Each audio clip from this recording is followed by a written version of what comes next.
Azərbaycanın birinci xanımıdır. O Azərbaycanın vitse-prezidentidir. O gözəl, yaxşı kömək edir İlham Əliyevə. Mən arzu edirəm ki, adamlar arzu edir ki, o balaca Heydarımız həmişə sağlam gümrah olub Azərbaycana rəhbər təyin edilsin. Sizin özünüzün yetişdirməniz olsun, özünüzün kadronuz olsun. Necə ki, Ulu Öndərimiz Heydər Əliyev sizi yetişdirib, onun vəsiyyətlərinin hamısına əməl edirsiniz, özü yüksək səviyyədə. Hər evladın işi deyil. İndi siz o balaca Heydər Azərbaycanın rəhbəri olsun. Onunla fəxr edirik biz. Sizinlə fəxr edirik biz. Sizi sevirik, sizi dəstəkləyirik. Öpürəm sizi. Çox sağ olun müəllim. Sizə uzun ömür arzulayıram. Balalarınız xoşbəxt olsun.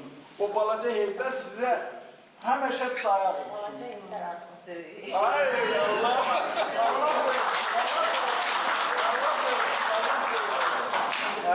Biz dediniz. Çox xoşbəxt olsunlar. Balalarına xoşbəxt olsun. O cümlələri. İki uşağı var. Allah! İki oğlu. Siz baxıyla olmalısınız. Siz yerdə şəxsiyyətsiniz. Siz Azərbaycanı bütün dünyada tanıdırsınız.